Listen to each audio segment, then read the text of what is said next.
How's that for a slice of fried gold? You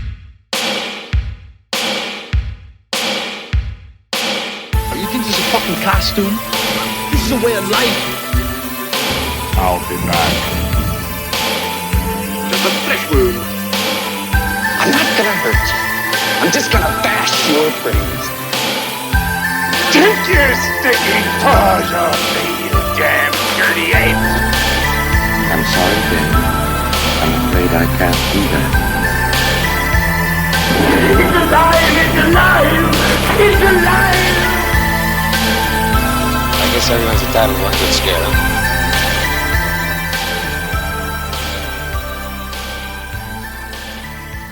Go fuck yourself. That's how well, hello.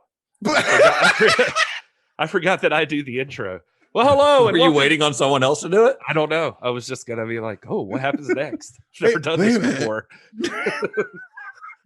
Welcome to Cinema Shock. Podcasting. What is podcasting? I don't know. We have been off for 2 weeks, so Gary forgot. Yeah.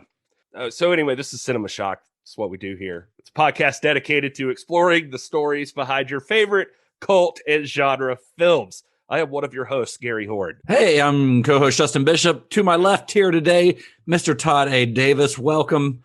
Special guest Todd Davis. Not so special. You're just a regular ass.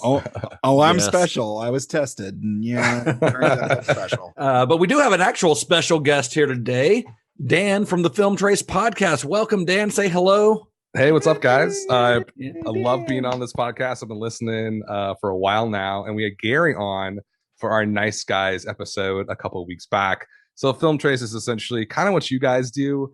We trace the life of a film from conception to production, all the way to release and reception.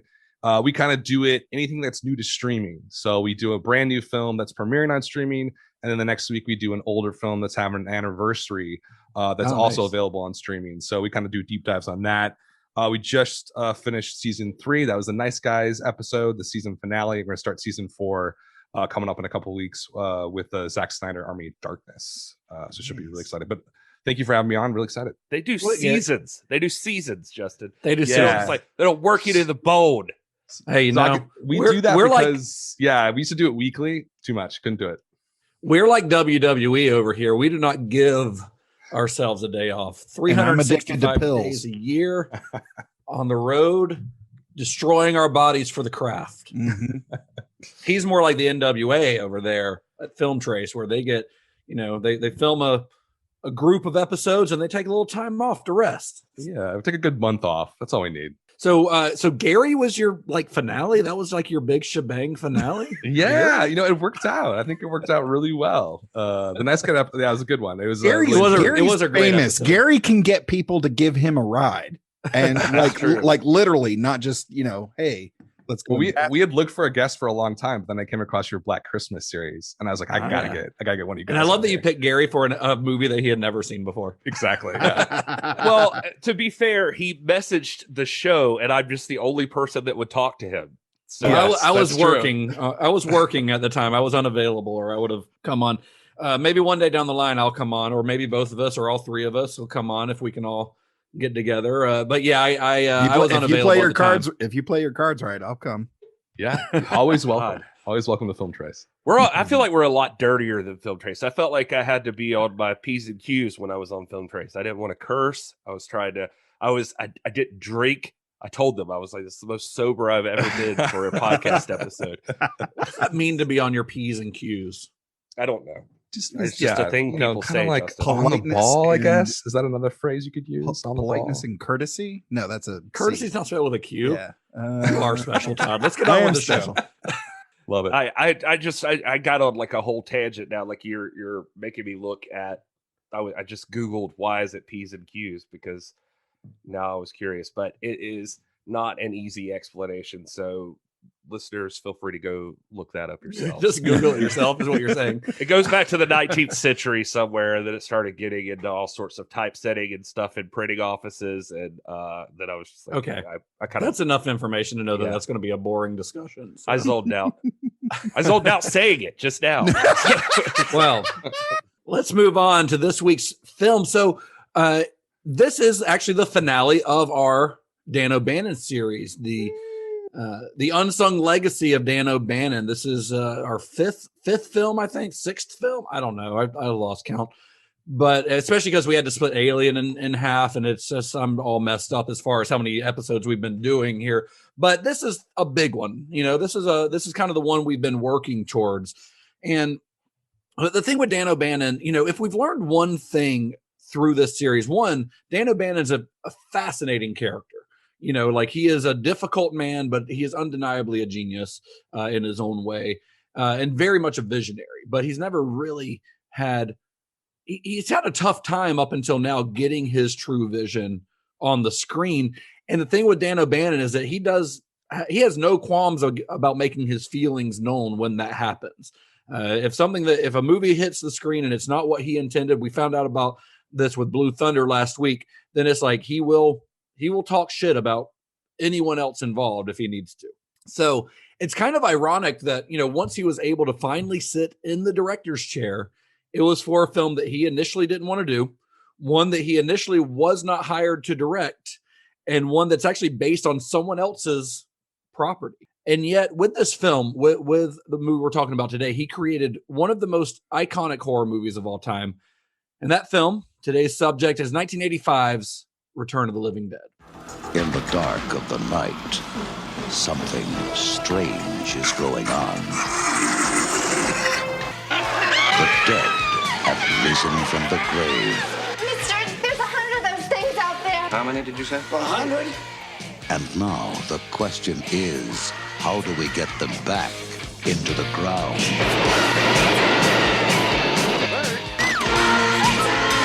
Medical science is baffled. And it's a puzzle, because technically, you're not alive. Why do you eat people? Not people. Brains. The military is nervous. How was your day? Usual crap.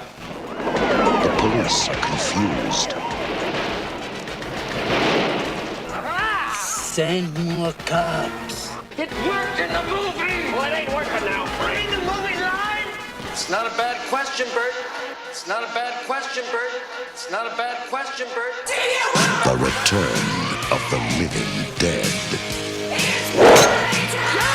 1985 saw the release of two zombie movies. The first was George Romero's Day of the Dead. Now, if you're a longtime listener of the show, you've heard us discuss Day of the Dead. We did a long episode about that back in our very first series here on Cinema Shock. We did a 10-week series on George Romero. So I would urge you to check that episode out for all the details. But here's a short little recap of kind of how this ties into the movie we're talking about today. So Romero's third zombie film was not the movie that he had intended to make. He had intended for the third Living Dead movie to be this epic zombie film, the zombie film to end all zombie films. He actually would refer to it in pre-production as the Gone of the Wind of zombie movies. But due to some budgetary restraints and things like that you can get more details on in that episode, it wound up being a much smaller, much talkier movie than he had intended. And when it was released, it was met with mixed reviews and mediocre box office returns. But part of its box office were caused by, one, it's the slow kind of rollout of its release. Instead of being released wide, Day of the Dead's distributors decided that a gradual release would be best, which was much more common back then. So that's what they did. But just as it kind of started to make a little bit of money, yield some steady returns, it was blindsided by the release of the other iconic zombie film of 1985. So if you've listened to that Romero series, and once again, I mean, I would highly recommend listening to it. It makes for a great companion piece for this episode. But if you've listened to it, then you know that Romero and his Night of the Living Dead co-writer John Russo split ways amicably after Romero's second movie. And they mostly split because they kind of disagreed on the direction that a sequel to Night of the Living Dead should take.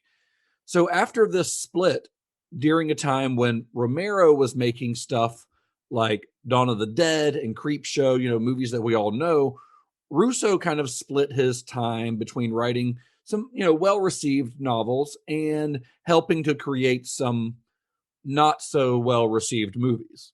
But then Russo, along with other Latent Image alums, Russell Streiner, who appears in the movie as Johnny, and then Rudy Ricci, they had a pet project that they'd been working on since 1972, which was a Night of the Living Dead sequel that was set to be produced by their own company, New American Films. So this proposed sequel was called Return of the Living Dead, and it was scripted as a straightforward horror movie. So in this script, in the original script that they had written, after the events of Night of the Living Dead, the zombie plague has gone away, but people live in fear of it coming back. They're always worried that it's going to happen again.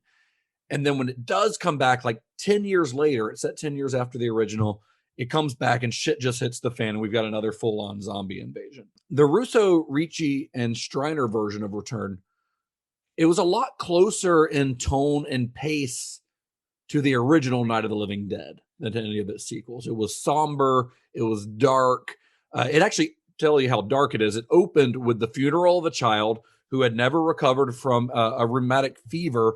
And as the girl's parents mourn, the Reverend comes in and he presents her father with a large metal spike and gives him the instructions that he needs to drive it through the skull of his dead daughter. So that's how the movie started. I mean, and in the right light, that's pretty funny. But it was a very dire story, and it had this religious cult at its center. Like they were very much kind of commenting on that. You got to think this was written 3 years after the Manson cult had run rampant on LA, and that Reverend from that opening scene was like a major presence in the book. He was in the screenplay. He was the leader of kind of this religious organization who were kind of seen as weird fanatics by the other townspeople, but they were always focused on, hey, what are we going to do if the zombies come back? And it felt very much like a continuation of Night of the Living Dead. It even ended in an isolated farmhouse, kind of calling back to the original movie. Nice. And Johnny had the keys, Todd. Turns out he had the keys all along, Justin. What if he did show up with the keys? just with them in his hand, like just his burnt corpse, because he's dead, but but like hanging from his shirt pocket it's a set of keys. This is what a stupid conversation. You caused this. But so this project never really moved forward. They shopped it around, but no producers really would bite on financing it. And it lay dormant until finally John Russo wrote a novelization based on the screenplay using the title Return of the Living Dead that was published in 1978. And at that time, so 1978, as you guys know, is the year that Dawn of the Dead came out. So Russo and Romero reached an agreement, kind of an exchange of rights. And this was not like a legal agreement. This was more like a gentleman's agreement. There were no contracts signed. But the agreement was this, that Russo gave Romero the rights to produce and distribute Dawn of the Dead as a direct sequel to Night of the Living Dead. And Romero gave Russo the rights to produce and distribute Return of the Living Dead, just as long as Return of the Living Dead was not promoted as a direct sequel to Night of the Living Dead, because he didn't want people confusing Return of the Living Dead and Dawn of the Dead and not knowing which was the true sequel. Part of that agreement I saw was that Romero would get to call all of his films going forward, they were going to be referred to as dead movies, and Russo's would be Living Dead. Living Dead. Yeah. Living Dead. Yeah. So cut to 3 years later. It's 1981. An independent producer by the name of Tom Fox purchased their Return of the Living Dead property outright. And I say independent producer. Tom Fox was an investment banker from Chicago who wanted to be a movie producer and had the money to do it. So and according to everyone, cast and crew of Return of the Living Dead, he knew jack shit about making movies. He was the money guy. That was it. But of course, so when he buys the rights to Return of the Living Dead, and this worried Romero because he was worried that agreement that he'd had with Russo would not, that they wouldn't acknowledge that, because again, it was not legally binding. So Romero wanted a more aggressive steps taken so that people would not confuse Return of the Living Dead with his upcoming, at this point, his second sequel, because he was working on Day of the Dead at this time. So he was now worried that they would confuse Return of the Living Dead with Day of the Dead. I even saw they were like trying to get Romero to executive produce or something. Like they had an idea for him to do that, but like they said they tried him several times and he never responded to him or something. But so they were trying to include him. And he Yeah, I mean, I don't give a think it shit. was a matter of inclusion. I think it was a matter of he's already working on something and didn't want people to think that this was a George Romero movie that they were Oh yeah, working yeah. He on. definitely And he honestly, just thought it was a bad idea in general. But yeah, throwing his name on the screen as an executive producer would have made it even more confusing. that's a good point. And then Variety did not help matters because they wrote their announcement about this, and they said that Tom Fox, who had this is a quote, Fox, who had an association with Romero, acquired the rights from Romero and his Pittsburgh partners, which is completely false. Totally false. Yeah. Yeah, because Romero wasn't involved at all. So then the Laurel Group, which was George Romero's production company, they responded with a warning to Fox and his production companies, or the production companies that it seemed like were going to distribute the film, which included Orion Pictures, basically saying that they needed to change the title and they needed to cease any further mention of Romero, like in any press releases or anything. No mention of Romero. We don't want this linked in any way to Night of the Living Dead. So then Variety, maybe in an effort to make amends over their previous snafu, they actually published Romero's terms publicly. And this is partially how they read. Your continual efforts over several years to unfairly trade upon our client's reputation have confused the public, damaged our client's property rights, and have made it evident that it is impossible for you to release any picture under the title Return of the Living Dead, which would not continue to confuse the public and the industry. They were working pretty hard to block any movie coming out called Return of the Living Dead. Yeah, that's straight out of a complaint in court proceedings. Yeah, is that lawyers? Yeah. Is that lawyers? Or is that Romero doing that? Do you think? Well, I think like I said, that reads like pleadings. So I had a feeling because since it says our client's reputation, I'm assuming it's representative lawyers representing Romero. But you got to remember, Night of the Living Dead had no copyright on it. Yeah, nothing. So legally that makes it a little fishy. I mean, I guess legally he could say you can't use my name, but legally using the name Night of the Living Dead, there's nothing to stop him. That's why we've had all these Night of the Living Dead knockoffs, like the animated bullshit, straight to video features that are terrible, that are called like Night of the Living Dead 3D and all that stuff. Have you seen any of them? How dare you?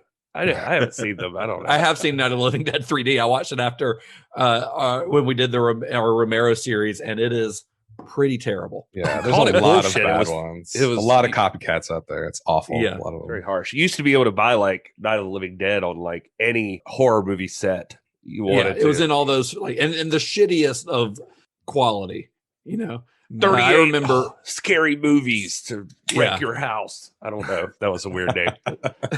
That's my next one. So Romero ends up taking the case before the MPAA's governing body. Remember, Romero and the MPAA are not friends. They've tussled in the past. And I don't know if that had anything to do with the ruling or if it maybe had something to do with the fact that they could say legally, Night of the Living Dead, you don't own the copyright. But either way, the MPAA ruled against Romero. I mean, you would think his name is on it. And I mean, Hollywood's known for doing things on the up and up.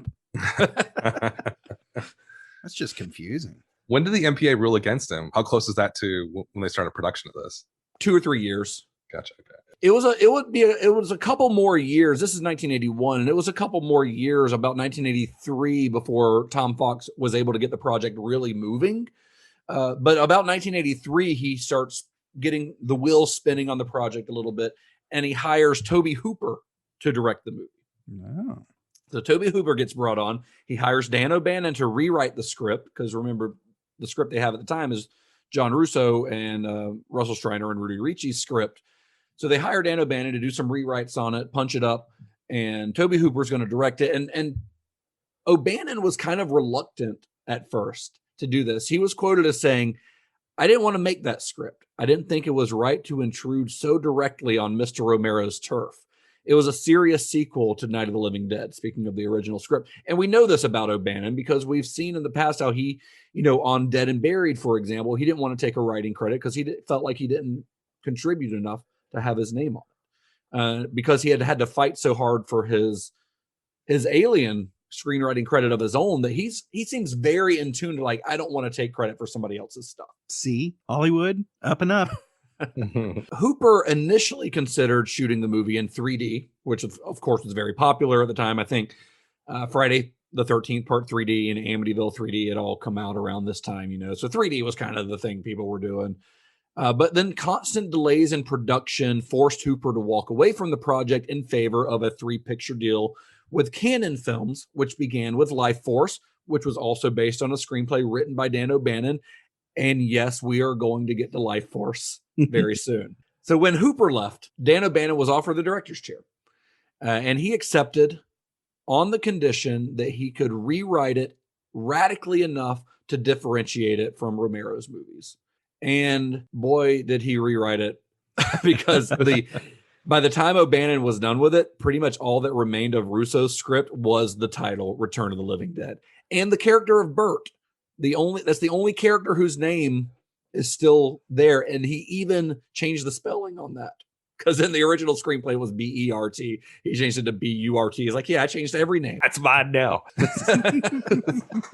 When O'Bannon originally wrote the script, by the way, he originally wrote it with Hooper in mind as a director. Had O'Bannon been in the director's chair from the beginning, I think that we may have gotten a very different movie, because one of the concepts that he played around with, and he actually went as far as to do location scouting in Mexico City, was one of his original ideas was having a group of Americans running into mummies during a Day of the Dead festival in Mexico. Oh, wow. Nice. I feel like somebody did that eventually, didn't they? Like a sequel of a sequel of a sequel, Night of the Living Dead, Day of the Dead or something. That does feel right. Yeah. Also, weirdly enough, he also had initially changed the title, just the spelling. It was Return of the Living Dead, D-E-D. So wow, he had done that too. I thought Todd was the professional comedian here. No, I changed the A to another E and made it all about real estate. So it was Night of the Living D. This is good. Wow. We can keep this going. It's Todd A. Davis, writer comedian. So that's how we go with that. Covering all bases. Yeah. So the film would be produced by Hemdale Film Corporation. I looked into Hemdale Film Corporation, and their history is kind of fascinating. They're based in England. They're a company that was founded in the late 1960s by a film producer named John Daly and a guy named David Hemmings, who was a British actor known for his roles in Michelangelo Antonioni's Blow Up, and probably most notably for our listeners as the lead in Dario Argento's Deep Red. Ah, yes, profundo bullshit. Gary, you sons of bitches and your hate for Deep Red. Dan, how do you feel about Dario Argento? Are you familiar with the work of Dario? Yeah. Oh, yes, yeah. Yes, Dan. Are you on Justin's side? These guys. He's a master. He's an absolute master. We're going to do an Argento series one day. On you have to. Yeah, if there's we so can much stay to awake go through through. it, we're sorry, going to kill it. I have something to do that weekend. So much schlocky stuff to go through. So this Hemdale Film Corporation, they began their life like they weren't a film producing company at first. They were kind of a management company. They actually managed acts like Black Sabbath. Like they were Black Sabbath managers before moving into film production. But when it did, it moved into film production. It struck a deal with Orion Pictures for distribution, and they produced films like Hoosiers, Platoon, The Last Emperor. They've done a lot of big stuff. And at the time that they were doing Return of the Living Dead, when they started work on that, they were in the middle of producing another classic genre film, which was James Cameron's The Terminator. And a lot of behind the scenes people that worked on The Terminator would subsequently work on Return of the Living Dead as well. One of those was Arnold Schwarzenegger. Yeah, he's there he's in the graveyard scene. Is he Tarman? Is that who he was? He is trash, actually. Complete body transformation. Was that your Arnold zombie voice? Yeah, that's Arnold as a zombie. Then Arnold made a zombie movie, didn't he? Yeah, with that girl from Little Miss Sunshine. Yeah, what was it called? Wait, what? I missed this one. It's called like Maggie or something. It's like Maggie, like 2000s, 2010s. Oh yeah, like 4 years ago probably. It's like It was after he was governor or something. Yeah, it was one of his first movies after leaving office, I think. Is this like straight to DVD quality? What are we talking about? I haven't seen it, so it looks like it takes itself too seriously, to be honest. It looks like one of those zombie movies that's trying to be like art, a like metaphor. It's social commentary. It's a father and daughter. Who doesn't want to get behind that? Have you seen it? No. Oh, come on. Have you seen it? Well, no. Of course not. So one of the people from Terminator, one of the behind the scenes crew members that worked on Return of the Living Dead was the casting director, Stanzi Stokes. Her work on that film for Hemsel got her the gig on this movie because they were really happy with what she had done. So when it comes to casting on Return of the Living Dead, O'Bannon really wanted fresh faces for the cast, but he did mix in a few veteran actors in there as well. One of those actors was one that was actually cast by Toby Hooper, James Karen, who listeners of the show will know appears in Toby Hooper's Poltergeist. You know, he's Craig T. Nelson's boss in Poltergeist. So he was actually cast early on, but he ends up playing Frank, which is one of the film's leads, in a role that was originally actually written for Dan O'Bannon himself. But when Karen kind of knocked it out of the park on his audition, so he was given the role. And also here's the thing, once Dan O'Bannon came on as the director, there's no way in hell that those producers were going to let him also star in the movie. Being an unproven first-time director, you know, that just wasn't going to happen. One actor on the film that Stokes had worked with before also was Linnea Quigley. Stokes had cast her in Silent Night, Deadly Night. You guys, I don't know if you've seen it, Todd. I know Gary's seen it. The first Silent Night, Deadly Night. She gets impaled on deer antlers by the killer, and it's a great scene. And she's also fully naked in that because that was kind of Linnea Quigley's thing. That's her thing. Yeah, 100%. But that Silent Night, Deadly Night had kind of helped establish her as like a scream queen, but it was her role as Trash in Return of the Living Dead that really cemented that title. And she would go on to become like probably one of the most well-known scream queens of the 1980s. Weirdly enough, Jewel Shepard, who plays Casey, was originally going to be Trash, and her name in the movie was Legs. Yeah. They changed a couple names from the script. Dan O'Bannon met her at a strip club, so she was already dancing naked. Jewel Shepard is an incredibly interesting character to listen to in interviews because she is no holds barred. She is she was a stripper. She's done porn. Like she's very just open about everything. Yeah, I'm sure she really disappointed Dan O'Bannon because I mean, like when you hear her talk about it, he was like, he came in and he just stared all the time. But she's like, I found him fascinating, so I started talking to at strip clubs. Yeah, that's true. It's it sounds like he went there a lot though. Like it does. There's like his hangout. Well, she says he was really interested in this other girl buffet. That's what people legs forget. And eggs. I mean, that's a thing. Legs and eggs. She talks about him like, well, he was really interested in this one girl who had like a Betty Page look, but she got knocked up, so couldn't use her. So he finally came back to me. I always liked Dan. He was really cool. He always bought the drugs. He paid. He tipped well. Like he was. She like tells like all of this stuff, but by the time he like pitched the role to her, she was like, I'd been in one movie. Like it was like Raw Deal. She was like, I was naked in that movie, and then I'm naked all the time. And I just don't want to be naked anymore. So I just said I'd rather play this Casey person. He's like, but you're naked. That's what you do. That's literally your job. And she's just like, she's done with it. Like, now I don't an want to interesting anymore. character, man. I would like to read her. She's got an autobiography called "If I'm So Famous, How Come Nobody's Ever Heard of Me?" And I think it would be a blast to read because she's just very interesting to listen to. She's fun. She just has zero fucks to give. She'll say whatever she wants. This is just a little fun fact I saw from a commentary track where Trash is dancing on the grave of Archibald Leach, which is the real name of the actor Cary Grant. Oh, wow. That's the name that's on the grave? Yeah. That's so weird. I know, very, very odd. But anyway, I just thought that would be worth sharing. No, anyway, so she convinced Dan O'Bannon to let her be Casey because she's the party girl. And she's like, you know me, I like to party, so I could be the party girl. There you go. Always think. Well, another actor cast was Brian Peck. He had previously appeared in The Last American Virgin. He was cast as Scuzz. Brian Peck ends up doing a lot of stuff on this movie because he ends up puppeteering and like doing a lot of behind the scenes stuff just because he had experience and was willing to do it. He's more of an integral part of this movie than you would think because Scuzz is kind of one of the side character punks. You know, he gets killed fairly early on and he's got a good look though. He's got a cool look. He's got more of like that British mod punk kind of look with the long trench coat and stuff, you know, which he went out and bought himself. Nice. That trench coat. Most of the punks actually ended up dressing themselves, with the exception of like Suicide. But Brian Peck, he says that when they were originally trying to dress him, he was just dressed all in leather and changed like Suicide. He's like I look like a miniature version of this guy. So they let him go out and kind of build his own wardrobe. That's cool. And I think some of the pins on it are like movies that he likes. Like I think there's a Jaws pin on there and stuff like that. Yeah, so because he got to choose them all. Then you had Beverly Randolph cast as Tina. You had Tom Matthews cast as Freddy. This is actually Tom Matthews' feature film debut, although he would later go on to genre greatness as Tommy Jarvis in Friday the 13th, Part 6. And technically Part 7, but it's the same footage. And he's not the only Friday the 13th actor to appear in the movie, though. So Miguel Nunez Jr.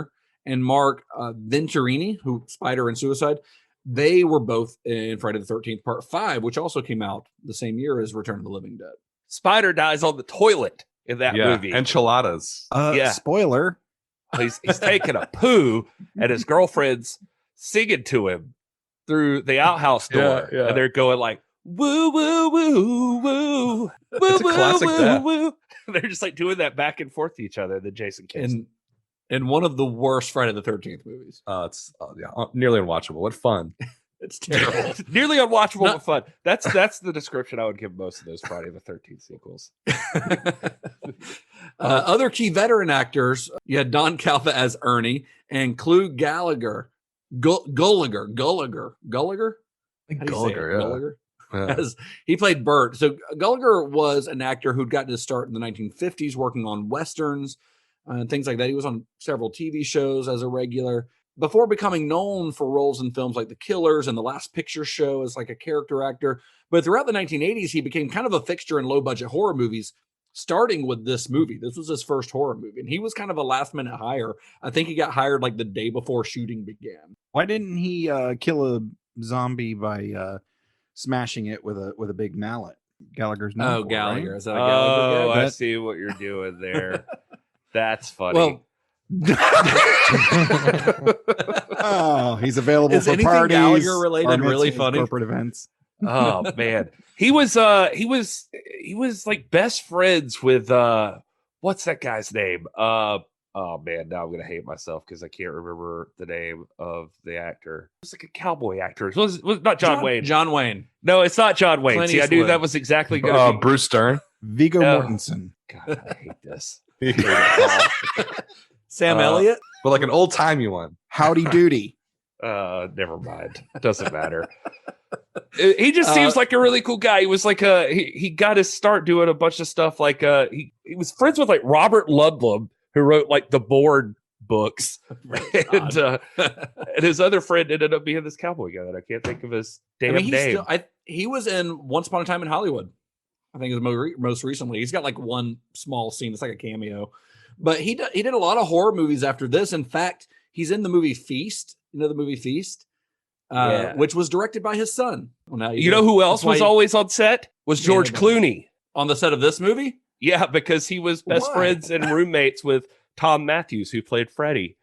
So he would come hang out on the set.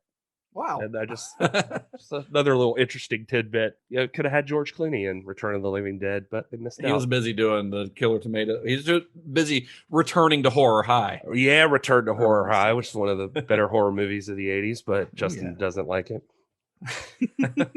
So the character that Don Calfa plays, Ernie, his full name, I don't know if they ever say it in the movie, but his full name is Ernie Kaltenbrunner.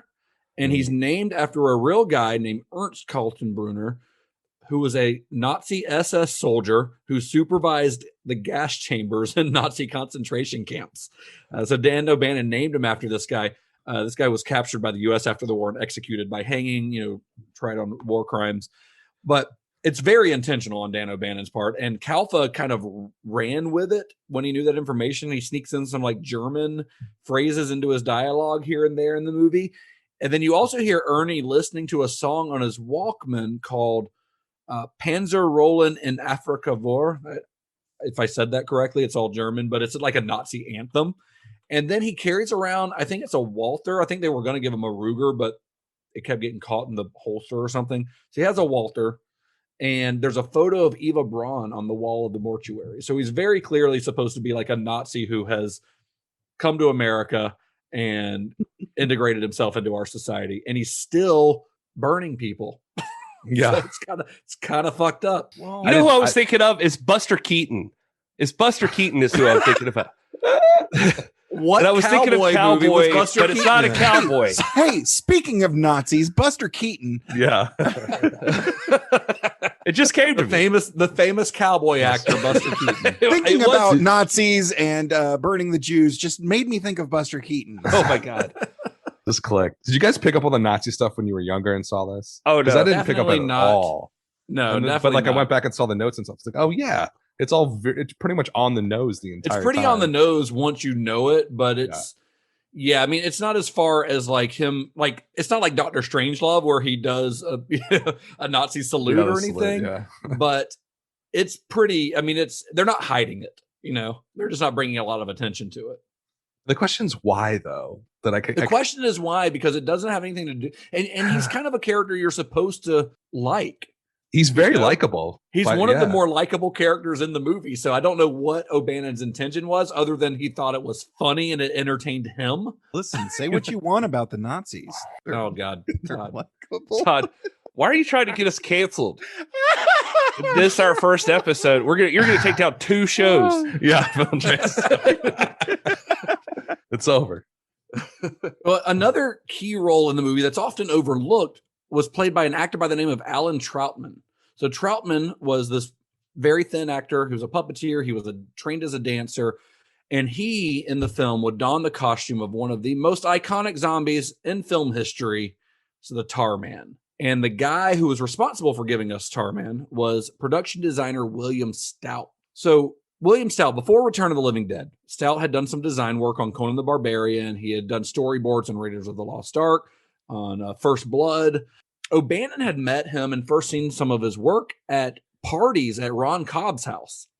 Ron Cobb would have these parties, and William Stout would show up, and he would, because I guess everyone at these parties were like other artists and things like that, and he would show off his work to kind of get opinions and feedback. And Dan O'Bannon was always enthusiastic about his work. He liked what he did. So when it came to do Return of the Living Dead, he was one of the people that O'Bannon considered to be production designer.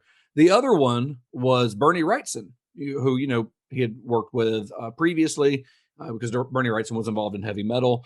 O'Bannon gives this like short list, this wish list to his line producer, a guy named Graham Henderson, who was hired by him to kind of oversee the whole production. And Henderson chose Stout. Henderson's, he's an experienced producer. So he chooses William Stout because William Stout had already worked on a few movies and already had the experience, whereas Bernie Wrightson had not. He was an artist and a comic book guy. And William Stout ended up being one of O'Bannon's closest collaborators on the film. I think it's not hyperbolic to say that Return of the Living Dead would not be the movie that we have now if anyone else had been in that role, because that's how integral William Stout was to the creation of this movie. He gives a lot of credit to O'Bannon for like the thought process that went into some of the stuff. One of the interviews I had a quote from him where he's talking about, they asked him what were the key differences that they were focusing on when they were making the movie. And he said, ours was the first zombie film to have fast zombies. You can outrun Romero's zombies, but not ours. Ours was going to be the first film which brain eating would be crucial to the zombies' life and existence. Plus, we were determined, O'Bannon wanted what was called principal corpses, he said in quotes. Very distinctive zombies visually, not just guys with dark rings around their eyes. The Tar Man is a good example of one of our principal corpses. He wanted unique zombies for the annals of film history. I mean, that's kind of something that Romero was doing with Dawn of the Dead and stuff too. They had their like star zombies here and there, in Day of the Dead, we got Bub, obviously, but you had a couple of those in Dawn of the Dead as well, where you had like everyone in the background's kind of just a rambling zombie, but then you'd have a couple here and there that were featured a little bit more, that had more unique designs, like the one in Dawn of the Dead that ends up on the poster of the movie. Well, it's also kind of like, the standard fare stuff on The Walking Dead, which ends up kind of being the Greg Nicotero exhibition show. Every episode, let's have, some sort of weird looking featured zombie. It's the only good thing about that show. Yeah. Yes. Tony Gardner was also in this as a great makeup artist. This was like his first. There. Oh, yeah. Maybe you're bringing that up. Okay. Well, I'll just leave it alone then. I'll talk about something else. How about another thing that Stout talked about too is that he said O'Bannon, like from the beginning when he rewrote the thing, had the idea of Abbott and Costello versus Frankenstein. That was a big influence, to play the horror straight. But yeah, that makes sense because I mean, Abbott and Costello versus Meet Frankenstein is really kind of the first, probably the first horror comedy, right? But the reason that it's so good is because the Abbott Costello stuff plays like Abbott and Costello stuff. Yeah, and the horror movie stuff plays like a horror movie. They're not making it a joke. They're not making the horror a joke. Which I think makes it more effective. And that's really what they do here too. I think it's part of what makes this movie work so well is because they treat, I mean, this one leans a little more towards the horror side than the comedy side.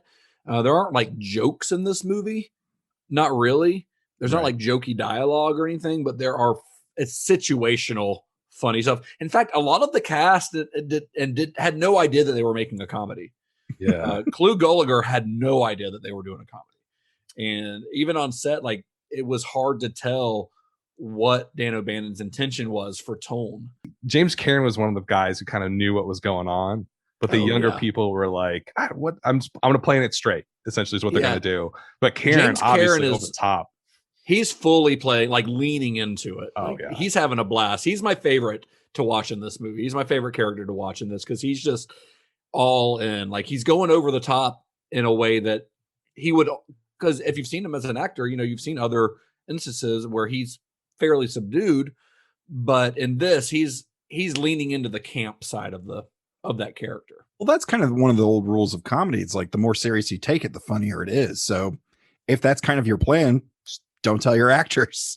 Just say, hey, just play it straight. Like this is really happening, and I think you end up getting more honest reactions. And when you've got characters so over the top like these are, it just lends itself to the funny. But Clu Gallagher does not seem like he has much of a sense of humor. He's very serious. I mean, I don't know. He seems like he's having fun, but he would apparently is more cantankerous than Dan O'Bannon. I was reading stuff like he, is carrying around a lead pipe, but they had to replace it like halfway through because he would get pissed off and just start smashing shit.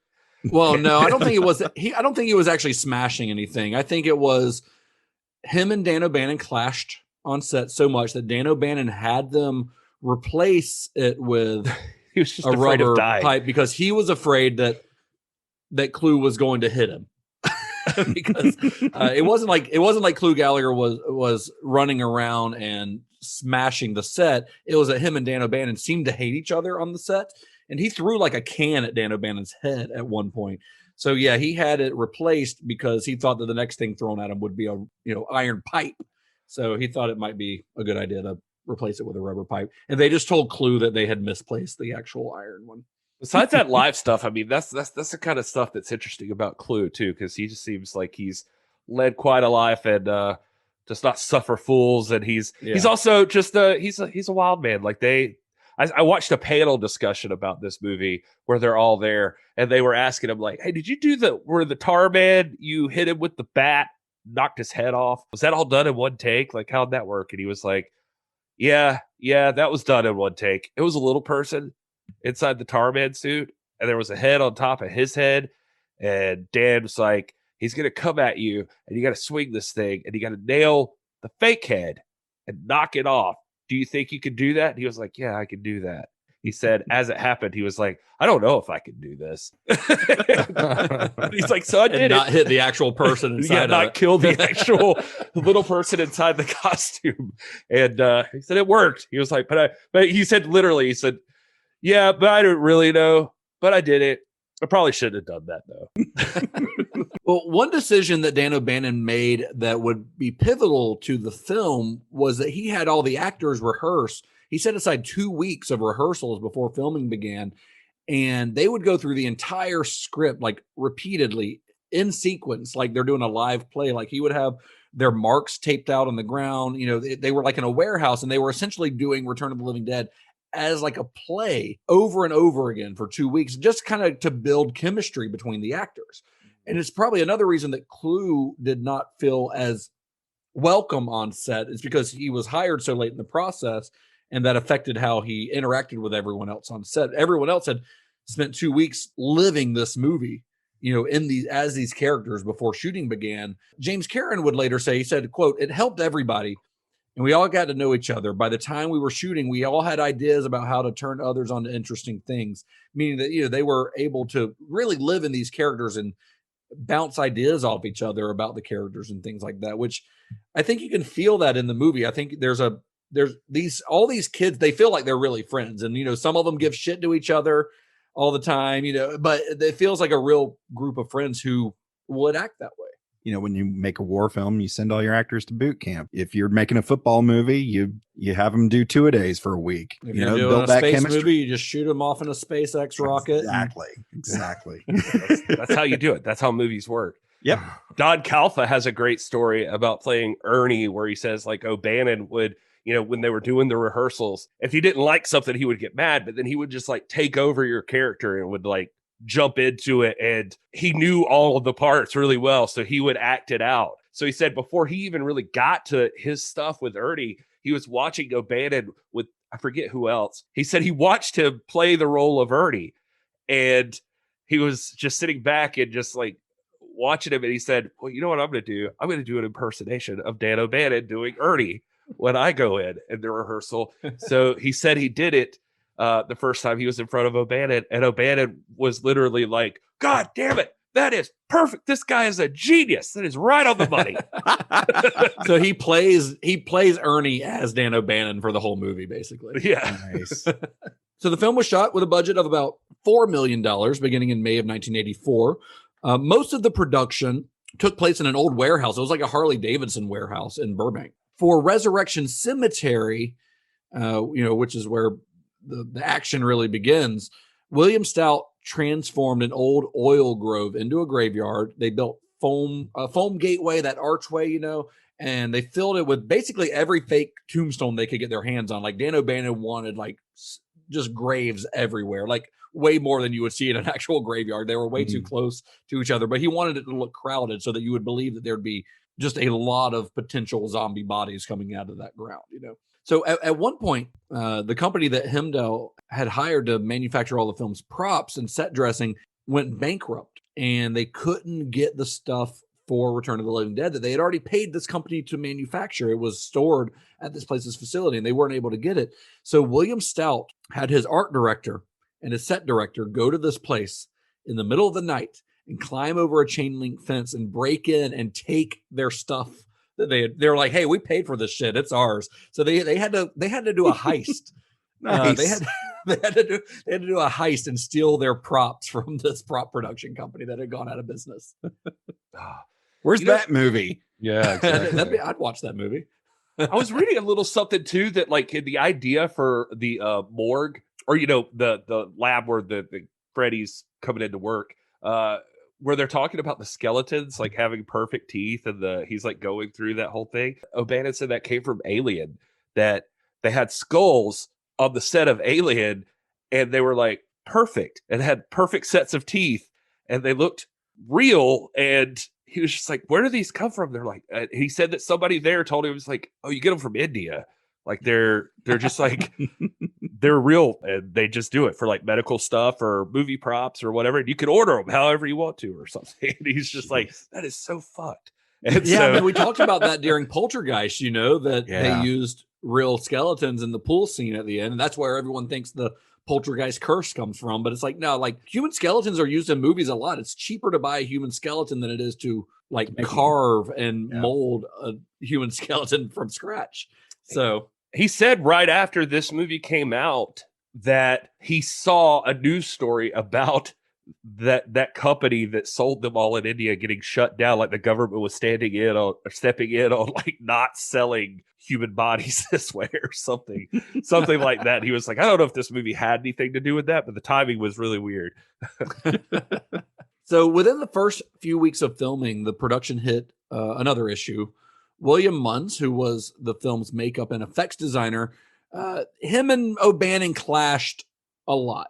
One thing you'll hear a lot as we talk about the making of this movie is so-and-so clashed with Dan O'Bannon a lot. This happens frequently on this movie.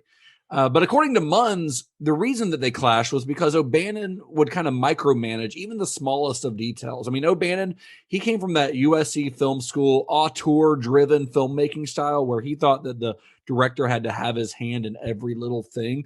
So maybe he was overextending himself as a first-time director and trying to really like do everything. Munns tells a story where they had a shot where of the graveyard and there's these little mushrooms in the foreground, and O'Bannon was on the ground for like 20 minutes, like just tweaking where the mushrooms were for this shot that, you know, was going to be 2 seconds long.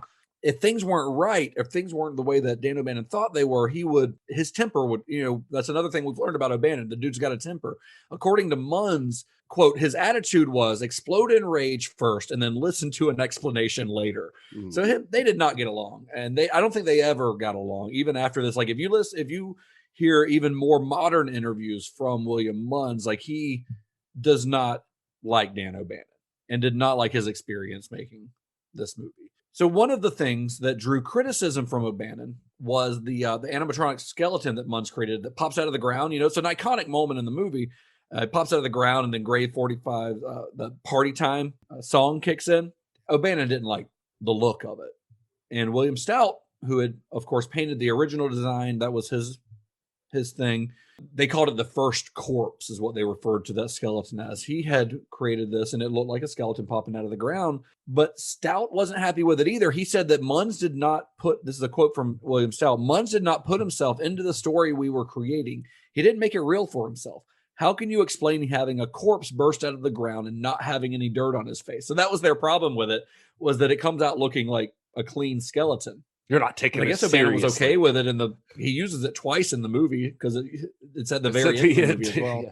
So he must have been okay with it in the long run. That's pretty bad. He fires the guy that later on he's like, that's actually not that bad. Yeah, this worked after all. But yeah, so this wasn't just O'Bannon and Stout teaming up to beat up on William Munns. Like a lot of the cast and crew made very similar sentiments. Like pretty much everyone who's interviewed about this, like if you talk about William Munns, like nobody really thought he was doing a good job, or they thought he was phoning it in, you know.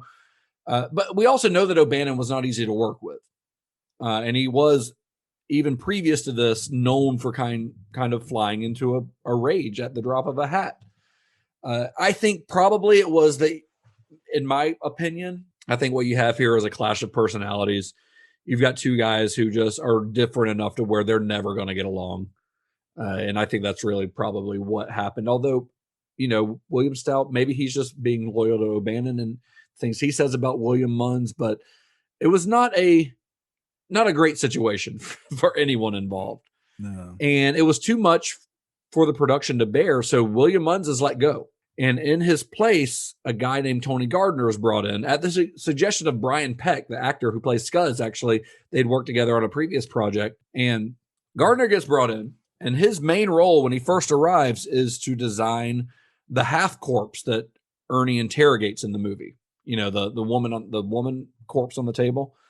So when they bring him on and they're like, you've got 2 weeks to build an animatronic model of this corpse. It was the producer who came in, Henderson, he came in and told him this.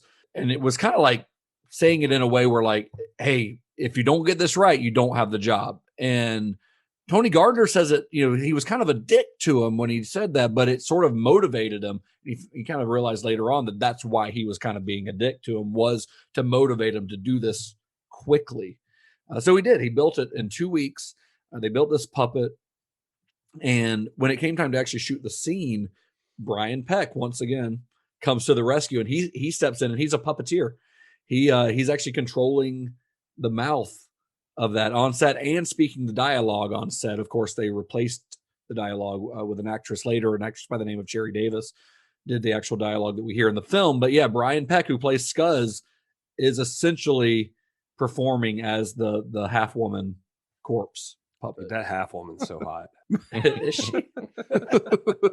It's a chilling kind of scene, I think.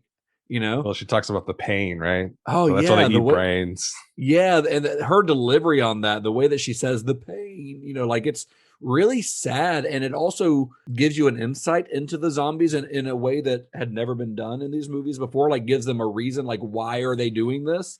It's to like try to offset the pain of being dead. Like that's kind of fucking dark. terrifying. This whole movie's super dark too. I mean, it's a It comedy, is. but the ending. It's a comedy, and that but stuff, it's very cynical and very dark. Yeah, it's got a nihilistic streak going on. Absolutely. I mean, all the way to the very end. Yeah. But props to them because they launched Tony Gardner's career, and that guy's been, I don't know that he designed the bat nipples, but he worked on Batman and Robin. And, but We'll I think say that he's responsible for the bat nipples. I think the only thing he had done here was like work on one like Starman as a part of Rick Baker's crew or something, uncredited. And the John Carpenter movie? Yeah. And so but right after this, he goes on to Aliens. He does The Lost Boys. He does The Blob. Nightbreed, yeah, nice. He's done some cool stuff. Yeah, Darkman. He was like the special effects designer there, and Sweet. Yeah, he designed Daft Punk's helmets. So he's like all over the place. He got investigated. I was reading about it, but he got just a side note. That movie Three Kings, remember that? With like I watched it last week. Oh yeah. Well, there's a I scene rewatched that last week where somebody gets shot up and it shows like the special effects, like the bullet traveling through the body. Yeah, going through and hitting like the bile duct.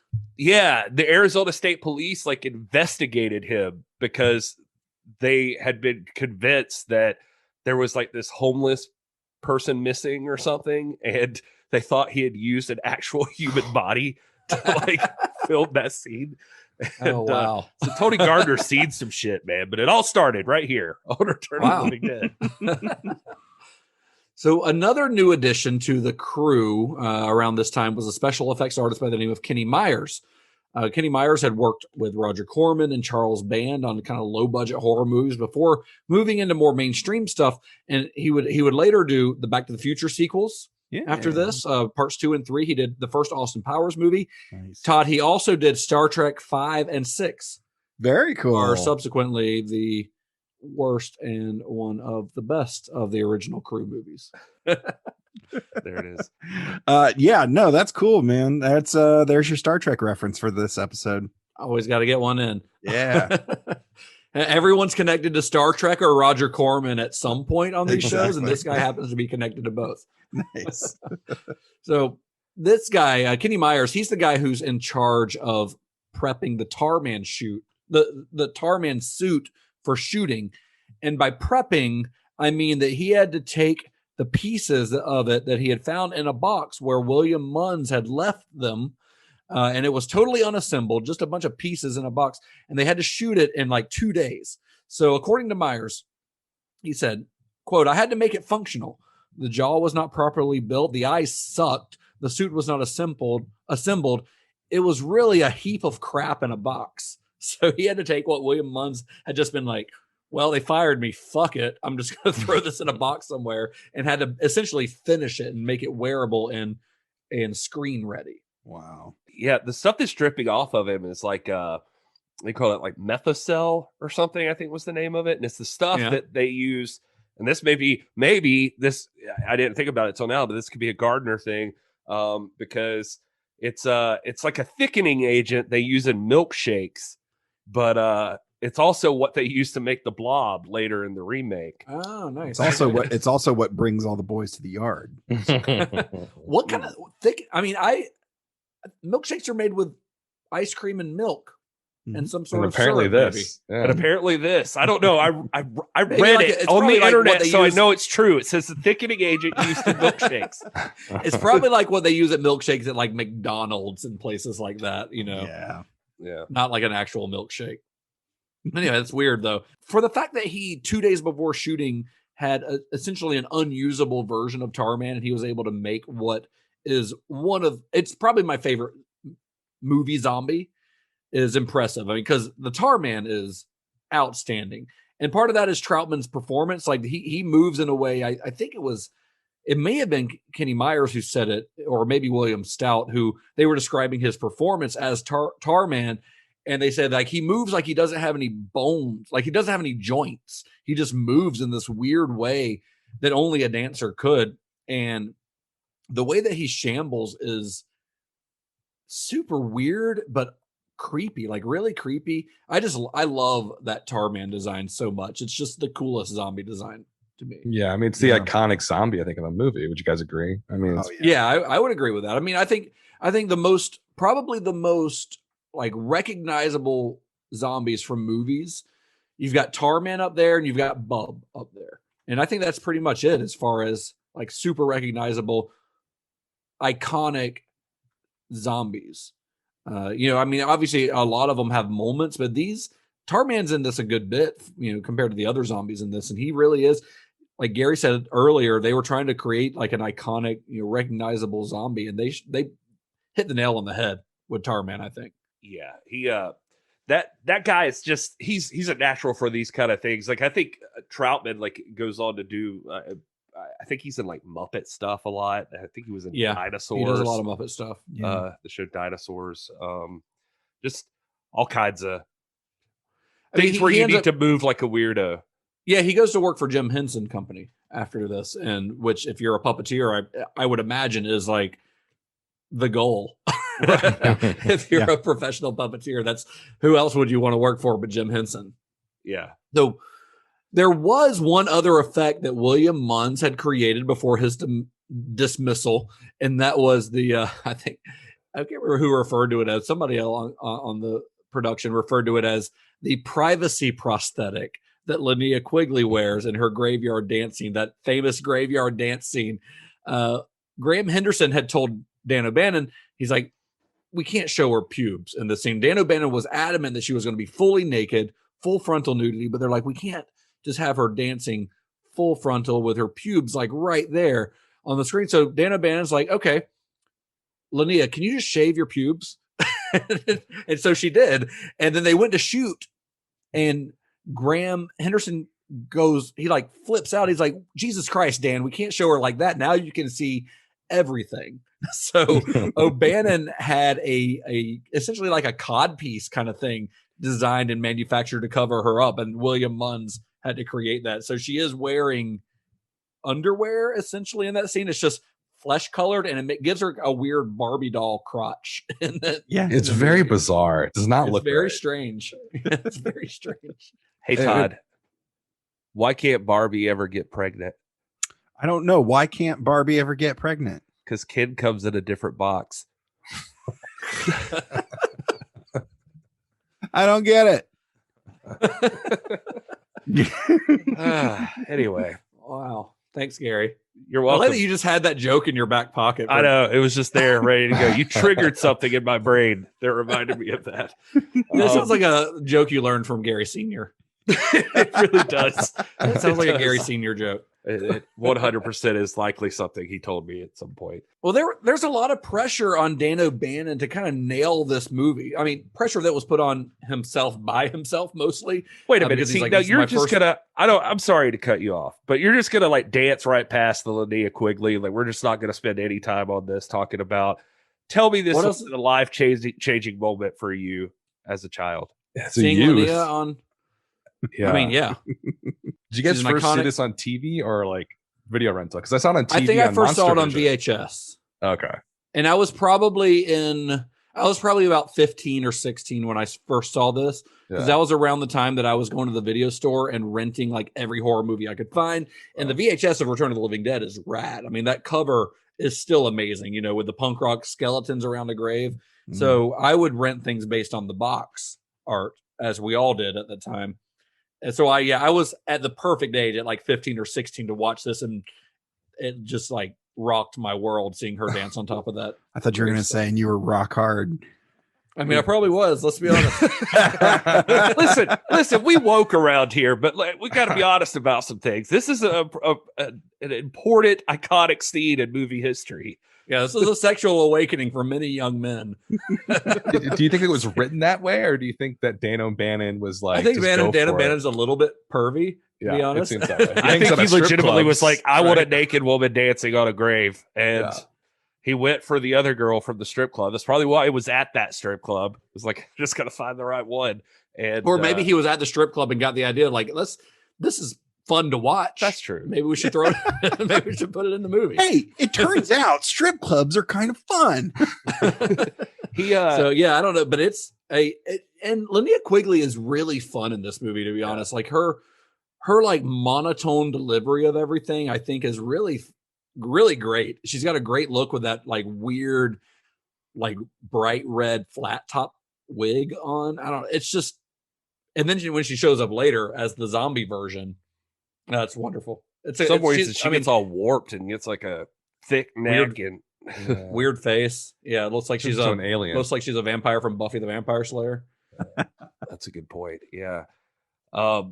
Yeah, I was curious. So if it was just me or if it was other people, but I even found in 2011, Mr. Skin. You know Mr. Skin? You remember him? I assume he's still around. He's probably still around. He was asked for his all-time favorite nude scene, and he said, quote, "If I were going to single out my all-time favorite nude scene in a horror movie specifically, it would be Linnea Quigley's graveyard strip in Return of the Living Dead. For decades, I thought she went full frontal, but the miracle of high def has revealed that she's wearing some kind of rubber prosthetic over her crotch. Normally, I'm appalled by any kind of trickery like this, but Linnea's turn as trash remains my pick for the greatest fright flick turn on." Dan O'Bannon, he's under all this pressure to like get this right because again, this is his first time directing a movie, so he's really got to just prove himself, or he thinks he's got to prove himself. He's got to prove himself to his producers and to everyone else who, still think of him as just the guy who wrote Alien mostly. And he took a lot of that pressure out on the cast, it seemed like. I mean, we've talked about him in Clue. Jewel Shepard, she tells a story where he nearly made her cry by yelling at her in front of the whole cast and crew because she couldn't deliver the line, "Go choke a chicken," the way that he thought it should be said. So he's like, he says something to her like, "I hired you to act. Everyone else here is acting. Why can't you just act?" Like he's being a real asshole, basically. Dan O'Bannon was kind of an asshole. And she's like, "I danced for you and you bought me Coke." And part of the reason that him and Clue Gallagher, the reason that they clashed so much, one of the biggest reasons was because Clue, who is a veteran of Hollywood, he took issue with how O'Bannon spoke to his cast. He didn't like the way that he treated them, especially these younger actors. Although it should be noted that Clue Gallagher and O'Bannon would kind of, I don't know if they like just apologize later on, but they ended up being friends later on in life. They would do Q&As together and things like that. Like they became friends, and they were friends actually until O'Bannon's death in 2009. So they made up after this movie, but on the set, they seemed like they wanted to kill each other. Dan O'Bannon, he's got all this pressure on him, and he's got these producers at Hemdale who don't really seem to believe in him, or they didn't like him. And they would make that pretty apparent. Not to mention that Dan O'Bannon is still suffering from Crohn's disease at this point. He would fall ill during shooting several times. There are some days that he'd have to leave the set and spend hours laid up on a cot, and he was just in immense pain, which is something, of course, that probably contributed to his temper. He was cranky because he was in pain all the time. Cast members, though, despite all the stories you hear about Return of the Living Dead, about how hard of a shoot it was and all the conflicts on set and the fights on set, a lot of the cast members still talk about the fond memories they had on set, the friendships that they made during the shoot, people that they're still friends with this day, except William Munns, who was quoted as saying, "I'd say having a triple root canal on a back molar without any Novocaine would have been more pleasant than working on that set." So he still holds a grudge. Poor guy. But after months of a stressful and difficult shoot, the film finally wrapped and goes into post-production. Actually, can I drop 2 bits of knowledge real quick for you? Sure. Please do. Did you know that some of the extras on this movie were paid bonus money to eat actual brains in the film, like calf brains? Holy shit. Yeah. And I think Dan one of them O'Bannon, was the guy who's missing all his limbs. Wasn't he one of them that ate actual calf brains? Yeah, I think that's right. And Dan O'Bannon didn't want anybody to do anything that he wouldn't do himself, which is why he learned all their lines and did the rehearsal stuff. But so he ate some calf brains himself, which I don't know how it affected his Crohn's, but there you are. So, Did Dan O'Bannon Probably didn't help. also shave his pubes and wear a privacy prosthetic? He did. He danced on that same grave, on Cary Grant's grave. Cary Grant's grave. They also had to get approval for using Lysol at one point during the movie because when Frakes tried to spray away the quote unquote stitch of death. But that was easy to get because Lysol was very happy with the idea. They said they liked the idea that Lysol could kill any conceivable odor. They thought it was great advertising. Nice. But anyway, forward-thinking marketing department. I don't know where else those facts would fit except right now. And what else am I going to do with this knowledge besides barf it out on this podcast? So I had to tell you those things. Keep it tucked away in your privacy prosthetic, Gary. My wife is tired of hearing about this shit. So as the film was in editing, an unusual turn of events ended up being pretty key in what has become a major element of the film. So a guy named Bud Carr had been brought on as a music consultant for the film. He had worked with the producers on The Terminator. And one day they call Carr into the editing bay to listen to the score that they'd received. The producers had told him that the score had just come in the mail with no notes, no idea as to where the cues should go in the movie. It's just they got a reel of tape with about 15 minutes of music on it. So they're like, we're a little concerned that, this is not going to be enough music for the film. And Carr agrees because 15 minutes for an hour and a half, hour and 40 long movie is certainly not enough music. So he starts working in some music that he'd brought in to consider using in the film at certain points, like needle drops here and there. But he starts using them, like putting them in the movie more prominently. And they started using them in parts of the film where a score might normally be, like setting scenes to these songs, almost like a music video. And the producers loved the idea. They brought Dan O'Bannon in. They're like, what do you think of this? They showed it to Dan. Dan O'Bannon loved the idea. And thus, an iconic horror movie soundtrack was born, featuring music by The Cramps, The Damned, 45 Gray, Roky Erickson. Like, it is a killer soundtrack. And it's used, like I said, pretty extensively in the movie, to where there are long portions of this movie that do feel like you're watching like a punk rock 80s music video. It's rad. And it's part of, I think, one of the things that have built a cult following around this movie is the soundtrack, that punk rock soundtrack. Because it's really outstanding. I mean, Surfin' Dead by The Cramps, like that's a fucking great song, and the way it's used in the movie is so good. I love it. I listen to the soundtrack fairly regularly. Can you imagine it with a normal score? Like how so much would that weird. change that movie? I think it would. It absolutely makes the whole thing. Change the whole feel of the movie, don't you? Yeah, like the vibe would be completely different. It would. It really would. And because they were going for a punk rock vibe for this whole movie. So the idea that they even considered using a more traditional score is weird to me. I mean, one of the issues that I didn't really discuss when we were talking about the casting and the filming of this is they had originally wanted to cast like actual like punk rock kids as the main characters, and they realized none of these kids could act, so they brought in actors to portray punk kids. But that's actually one of the points of contention with William Munns, is that was not communicated to him. He thought that they were going to have like these kids come in that already look like punk rockers, and they'd already have their hair made up and all that, and then that didn't happen. So William Munns had not budgeted to turn all these normal looking kids into punks, and was not happy about having to figure out how to do that.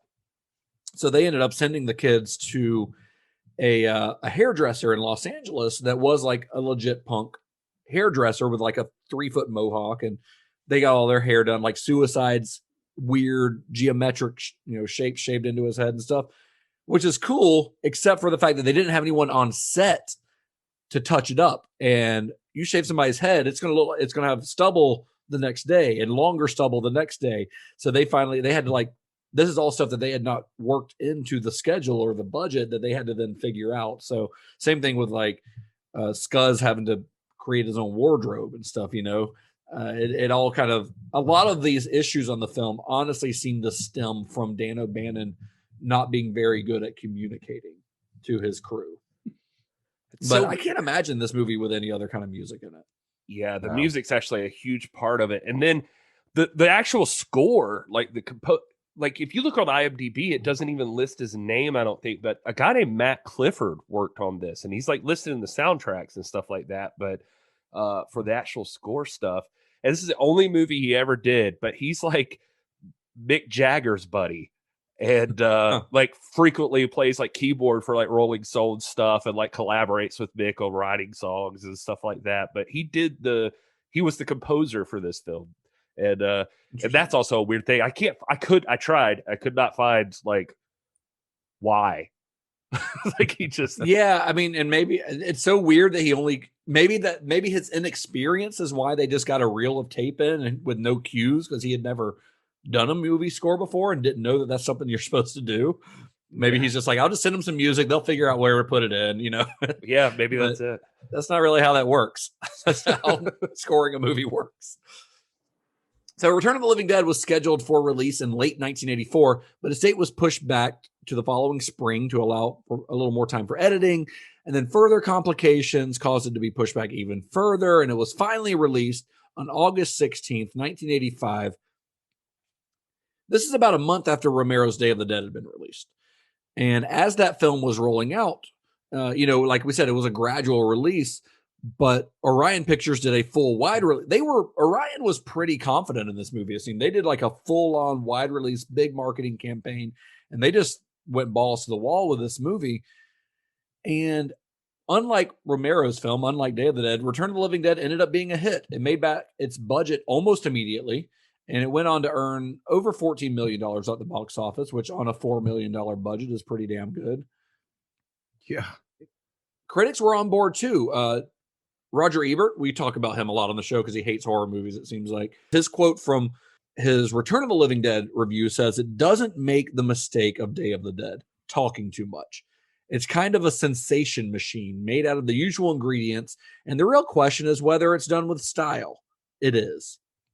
I love that. I love the description of this movie as a sensation machine. I think that's sort of perfect because it is. It's like, it's the music, it's the visuals, it's everything that kind of all working together to just get you kind of stoked about watching this movie. If we could just talk about Lydia real quick for a moment. I actually stuck my note about this way down, so I just wanted to mention it. Dan O'Bannon on the commentary does say he did make that scene just for sex appeal. And that was what he was going for there. And he was surprised at the premiere of the movie with how many women were actually at the horror movie. He didn't realize that it would be like that. He thought it would be like a mostly male audience, so this would be like something that would appeal to them. And he said that was, quote, a mistake I'll never make again. He said if he would have known that he would have such a large female following for this film, he would have also had Freddy naked in the movie too. Equal opportunity. Yeah.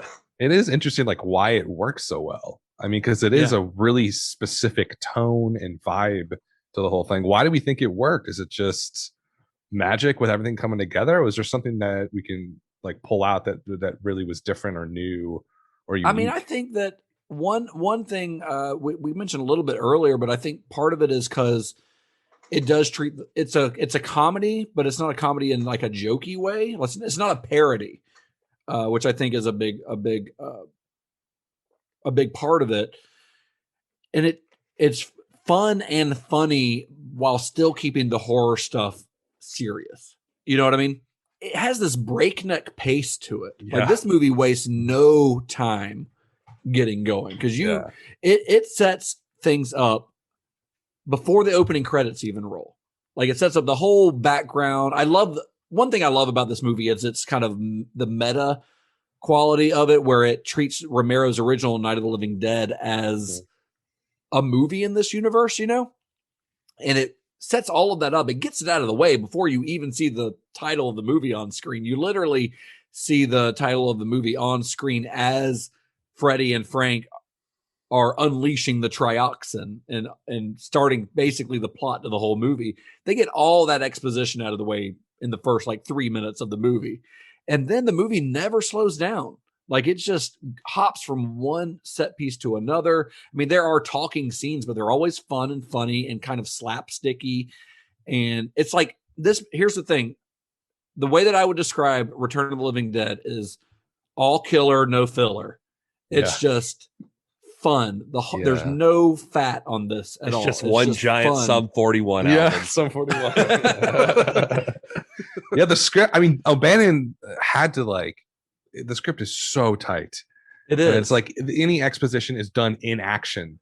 Like they're telling something, when they're doing something. And so it is. I remember watching it. I watched it last night just to sort of get back into it. And by the time the ending came, I was like, "Wait, it's already over."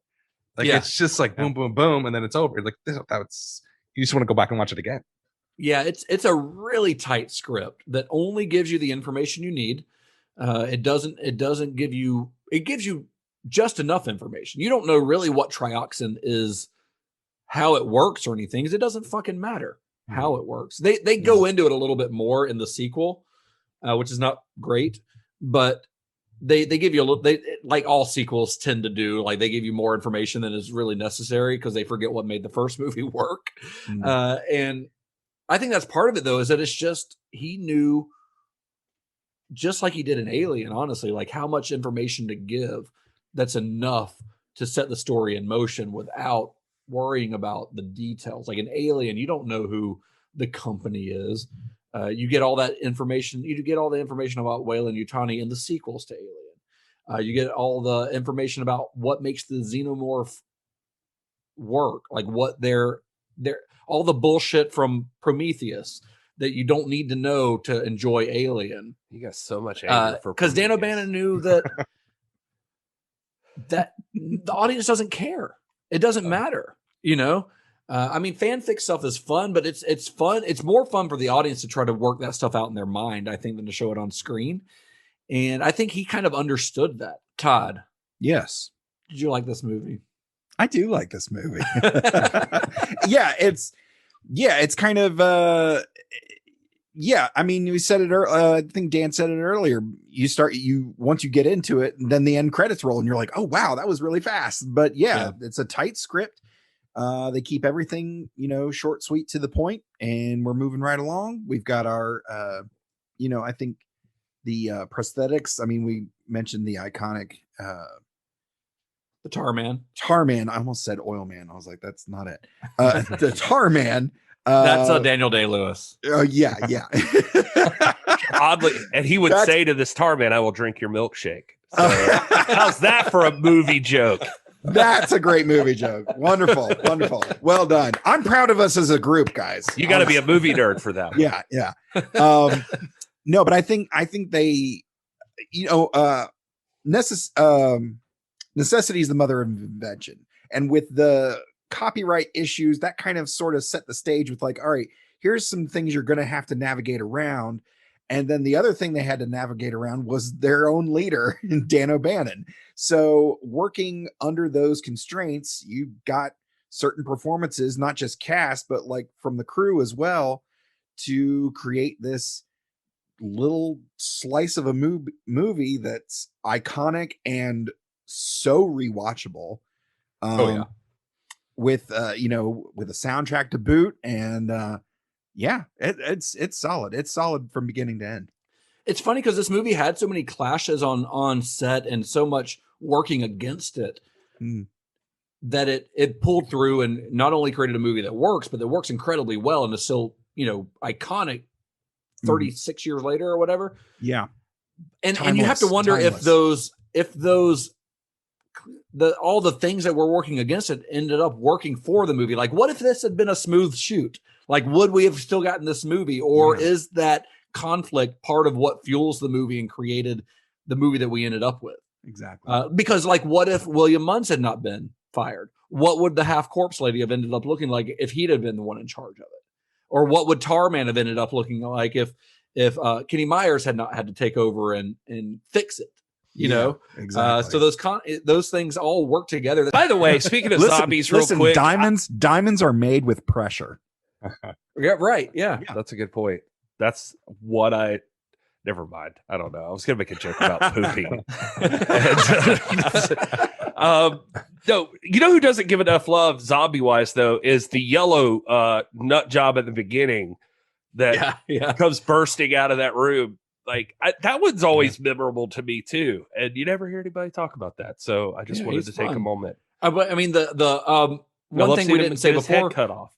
They the split dogs. What a great gag. And the little and the butterflies, the pin butterflies always get me. But like, what a great gag, because nobody would have thought of that, and it only works in this as this kind of zombie movie because of the way that they reanimate the dead in this with the gas. You know, it wouldn't work in any other way. But it's just little details like that work so well. So Dan, one thing that you guys do on Film Trace that I really like is you always discuss kind of like you always ask like, where did you first? Like, what's your history with this movie? Where did you first encounter it? Yeah. When did you first see it? So when did you first see Return of the Living Dead? You kind of indicated before that you grew up with it. Yeah, so I have a distinct memory of seeing this on Monster Vision, I think, for the first time. Hell yeah, with Joe Bob? Yeah, with Joe Bob. Yeah. And so it's one of my distinct memories of Monster Vision is watching this late at night. I think it was a Saturday night. And the thing that stuck out to me when I was younger was the ending. And how brutal it was. It just ended with a nuclear explosion killing all of your characters. Not only a nuclear explosion that kills all of your characters, but doesn't fix the problem. No, and nothing's solved. And also like the leads, like I guess you would call like Frank and Freddy the leads to start out with.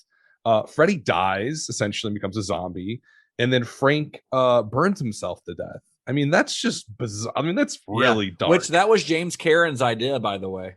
An oddly sweet death for his character, like that putting his little kisses his wedding ring. Yeah, that was James Cameron's idea on set to do that. And so I think, when I was a kid, I saw the Monster Vision. I was just like super intrigued by the whole thing. And then when I was probably in my 20s, I went back and got it on DVD or whatever. And then you get the full sort of experience with trash and everything like that. The full trash scene intact. And it just, there's something about it. And I watched it with a friend last night, and she had probably seen it in 20 years or something like that. And she goes, this is way better than I remember. It's one of those movies, I think, where you kind of throw it out as sort of, it's a funny kind of silly zombie comedy thing. But you look back at it, and obviously as we've walked through it, it's a really good film at the end of the day. It's a weird movie with an odd tone, but that kind of adds to the allure of it. There's not a lot of movies like this. It doesn't feel like anything else. No, not at all. I mean, the silliness of Karen mixed with like the nuclear like Holocaust at the end. You're like, what the hell's going on here? It's a really unique feeling movie. Do you guys consider this like Dan O'Bannon's? Is this his magnum opus? Yeah. I would say so. I would say even more so than Alien, because Alien was a product of him and and Ridley Scott and Walter Hill. Like there are a lot of other hands in Alien. Dan O'Bannon's a big part of that because he's the guy who hired H.R. Giger. But this one, even though it was technically based on someone else's script, like he literally like just threw the rest of the script out that John Russo had written. And this is the closest thing to like an auteur type vision from Dan O'Bannon as we would ever get. And he was notoriously hard to work with. I mean, that probably contributed to him not really directing anything else. He did one other movie later on that he directed that I haven't even seen. I think it's based on an H.P. Lovecraft story. But I think it's kind of a shame that he never really directed anything else. But I kind of get it because he seems, again, very difficult. And I feel like he might be just stronger as like, Dan O'Bannon's got a huge imagination, and he's an idea man, not a great people person. Clearly not a great people person. So I think that maybe he's a better fit to be a writer. So Gary, one thing we got to talk about. We all seem to really like this movie. I know you like this movie. Dan, Todd, we all seem to be big fans. But I bet there are some people out there in the World Wide Web who are not huge fans of this one. Yeah, it turns out even with Return of the Living Dead, some people got overly upset, and somebody needs an app.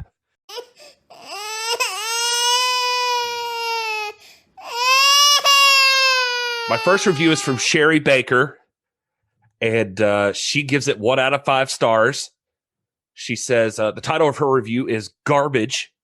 She says, I gave it 20 minutes and I want them back. I thought this was a horror comedy, but it isn't either of those things. The scene where they beat the dog was vile and very unnecessary. The sounds were realistic enough that they freaked my dog out. That's the review. The scene where they beat the dog? The half dog. Yeah, half the dog. dead Trying to dog? kill it. Yeah. This is from Amazon customer. 1 out of 5 stars. The review says, I just want to party. 1 out of 5 stars. I recently finally saw this movie and I really enjoyed it. My favorite type of horror movies are the ones with zombies, and this movie pulls it off. I especially like the fact that it is uber 80s. It was awesome. And 1 star? 1 star. Wow. I just had to throw that one in there. I don't know. Maybe they that's need a why nap because they don't know how to rate movies. Yeah. Sounds familiar, Todd? Well, they get more fun. Amber says 1 out of 5 stars. I don't like horror. That was the title of the review. The review actually goes on to say, don't like horror. This was a gift for Christmas. I'm sure they would enjoy it very well. Thank you. I'm sorry. They just had some stupid reviews. There's some pretty dumb ones. Here's Ken O'Connell with 1 out of 5 stars. It's bile. Mix it with deplorable grade school humor. What do you get? Excrement. Utter trash. I won't allow it anywhere near my collection. Pathetic. It is for the same people who think that Deadpool is a good movie and equally full of humor. I don't think so. It kind of sounds like a good review a little bit. I mean, if you flipped it. All right. We'll move it. A couple more here real quick. Dane Smith calls it the stupidest movie he's ever seen. When I first watched Return of the Living Dead, I had already seen the sequels, and I wasn't really expecting a lot of this one. When I got done watching it, I realized I lost an hour and a half of my life. And then I got mad. First of all, the actors suck. I thought they were just stupid, no-talented morons. Second, there was the fact that it was a slap in the face to the zombie master, George A. Romero.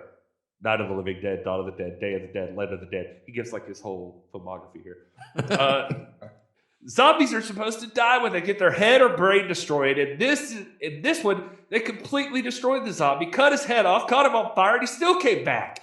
Then there was the fact that they could think and make decisions and talk. That's stupid. I said this to a friend once, and he said it ignored the Romero classics because it had nothing to do with them. Then why is it called Return of the Living Dead? All caps. It's just a cheap spinoff to get some fast cash. As a horror movie, wasn't scary. It wasn't scary at all. And as a comedy, it isn't funny at all. The only thing funny or scary about this movie is the idiot who would spend good money on it. Forget this. If you want to rent a zombie movie, rent a Romero movie or Resident Evil. Oh, no. No. Resident Evil, okay. Wow. One more. Terrible movie, Rises from the Grave. That's the name of this one. The name of this reviewer is Art Vandelay, Importer Exporter. Vandelay Industries? Yeah, Vandelay Industries. Easily one of the most incompetently acted and directed movies I have ever seen. Ever. But that's not all. The makeup's bad. The costumes are terrible. The set design is amateur hour. The script, assuming there was one, is laughable. This movie is so bad it barely qualifies as drive-in camp. It has all the hallmarks of being funded by the Canadian Film Board and being made by Cronenberg. But for some reason, they gave Dan O'Bannon the job of directing this trash. It's as close to a 0-star movie as you will ever see. Ooh, why Cronenberg call out there? It's kind of random, a random Cronenberg reference.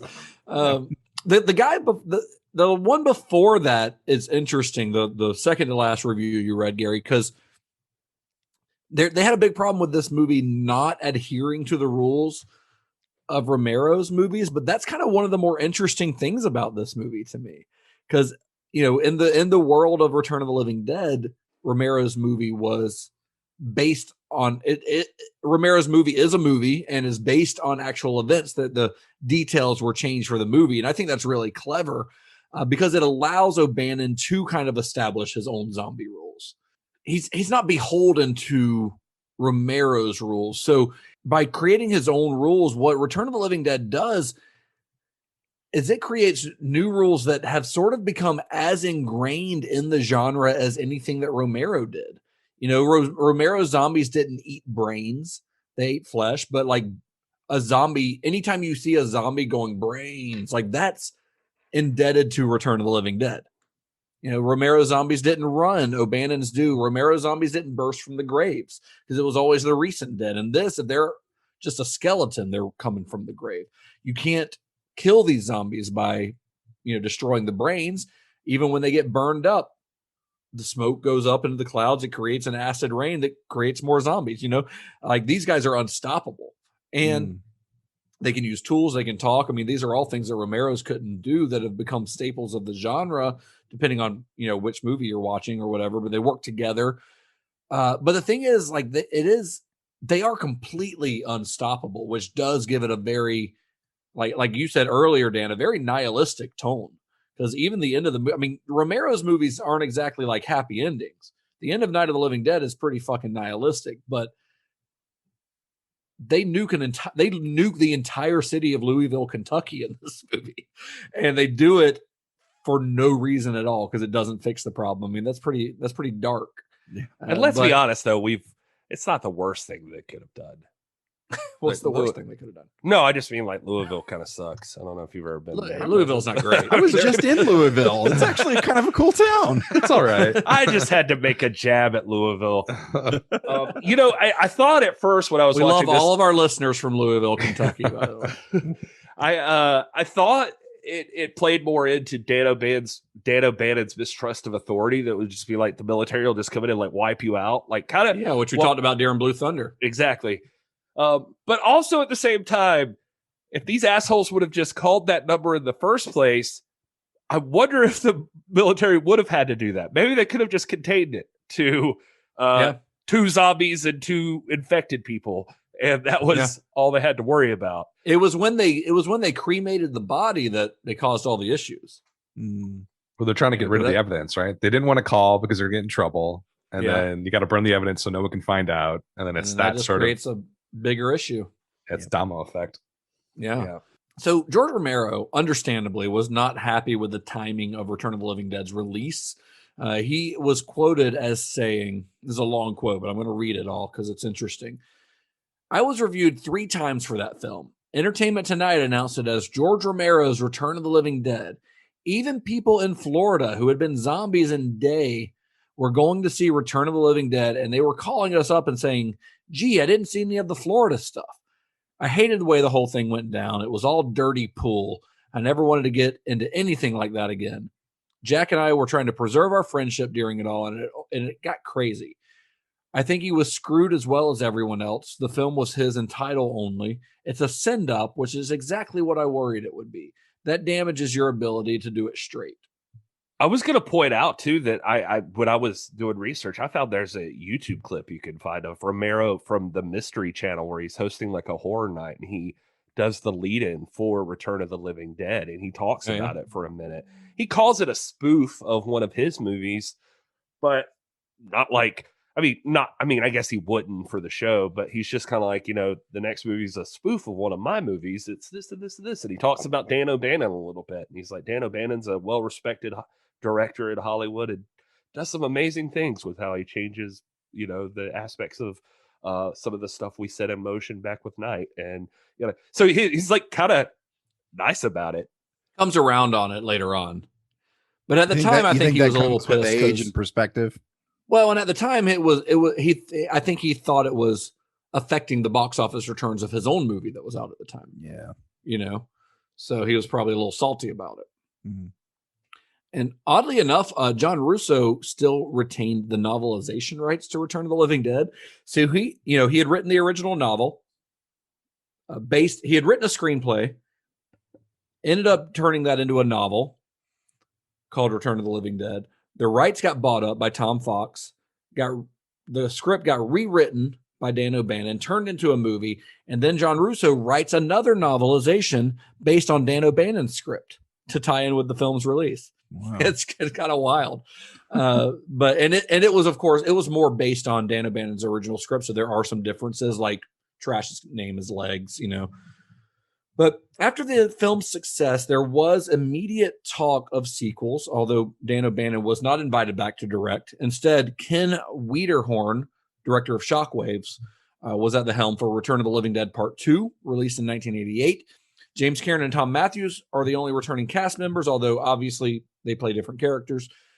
And there was also an idea for a sequel called Revenge of the Living Dead that was proposed by Don Calfa, the actor who plays Ernie, and a writer friend of his named Roger Carney. So in their they actually wrote up a treatment. In their treatment, it began just minutes after the end of Return of the Living Dead, and it's revealed that Colonel Glover, the guy who calls in the military strike, he's accidentally destroyed the wrong area, and the survivors, minus Bert, who was killed in the explosion, they try to escape the city. So it's kind of more of a road kind of movie. And he sent the treatment to O'Bannon and Tom Fox, and O'Bannon loved it, but he never heard anything back from Fox, and nothing ever went forward. Although I actually found out today that there was a graphic novel created based on this script, but they only made 350 copies. Oh, yeah. So now, of course, it's probably selling on eBay for hundreds of dollars, Yeah. But then there was also Return of the Living Dead Part 3, which was directed by Brian Yuzna. Brian Yuzna is a longtime collaborator of Stuart Gordon. That was released in 1993, and it's pretty damn good. Part 3 is fun. It's as memorable to me right now as the original. I love Part 3 so much. Part 3 is fun.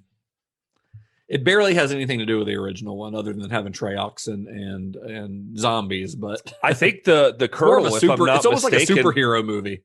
Yeah, it kind of is, because she basically, for anybody who hasn't seen it, it's about a guy. Well, so what it connects to is the Colonel from this one.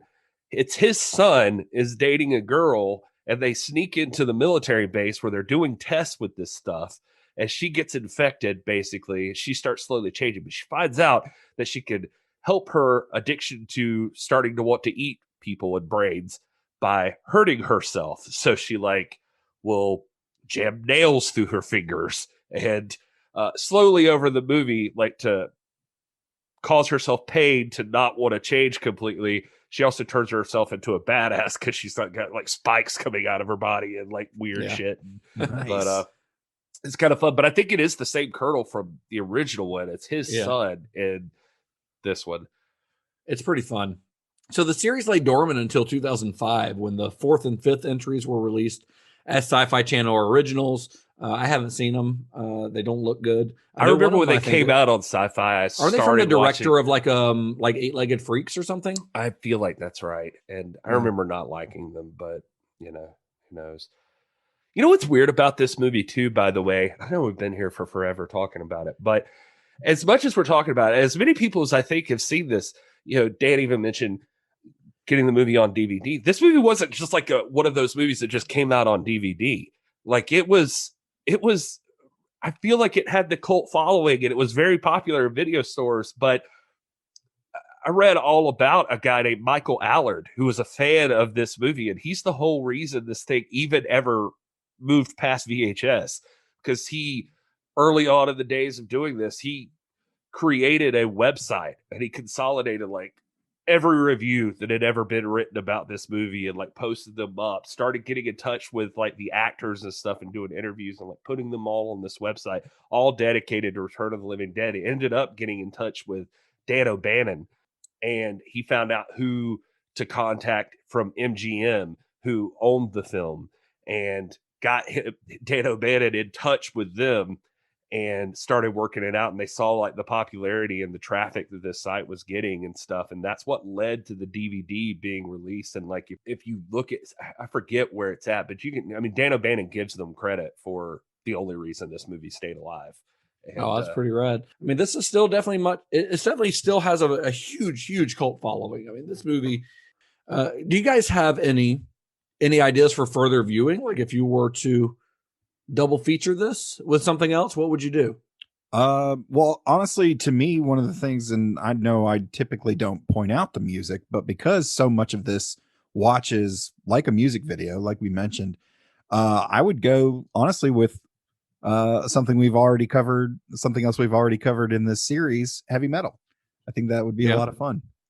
Yeah, that makes sense.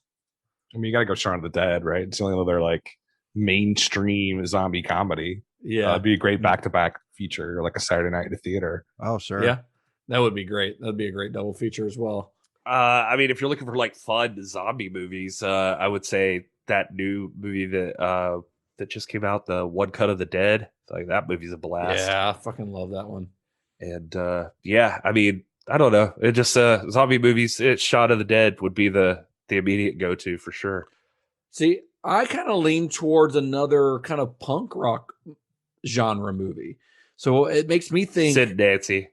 I think maybe Class of 1984, which Joe Bob showed recently. Oh yeah, that would work. Or even Repo Man. You know, something I was that's just kind of thinking about Repo Man when you said Repo that. Man. I think would work really well. Yeah. So that's kind of, I think a punk rock horror or punk rock genre double feature could be really fun. Honestly, any like trauma stuff, yeah, like yeah, trauma stuff would work.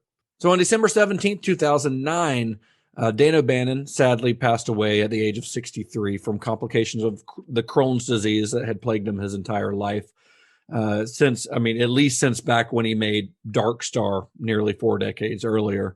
And at the 2010 Academy Awards, he was actually omitted from the in memoriam reel, him and Farrah Fawcett that year.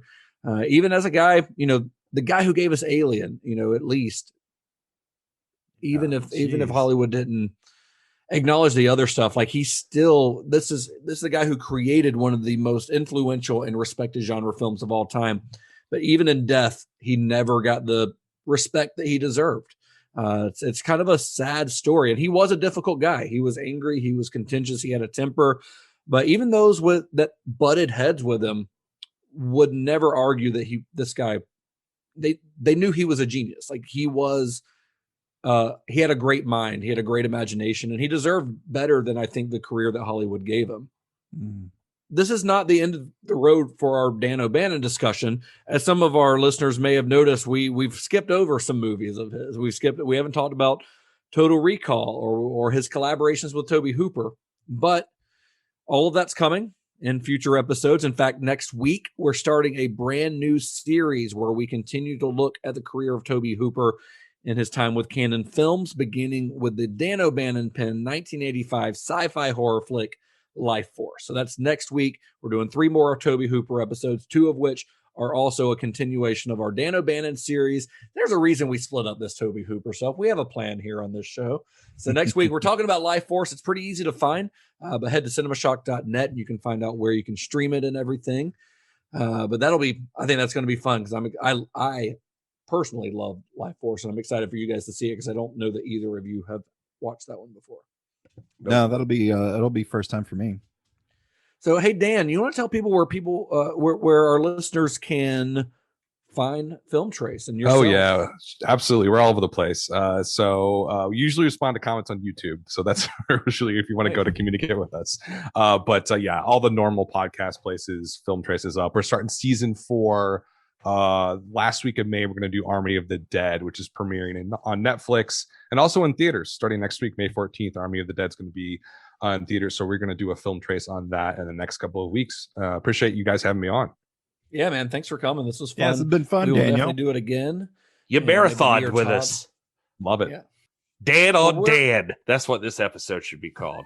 Damn, Daniel. Gary, where can you be found on the internet? I am at This Is Gary Horn on all the stuff.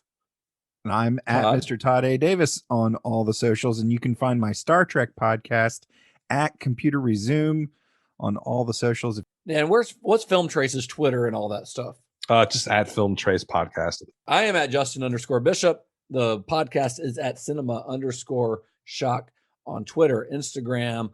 Like us on Facebook, rate, review, all that other bullshit that people say at the end of a podcast. And until next week, may the wings of liberty never lose a feather. And be excellent to each other.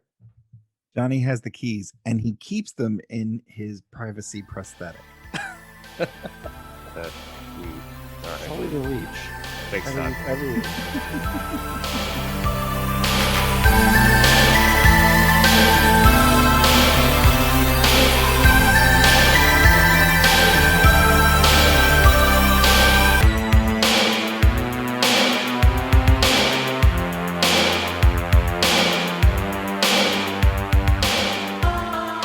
Do you have a personal Twitter or anything you want to promote?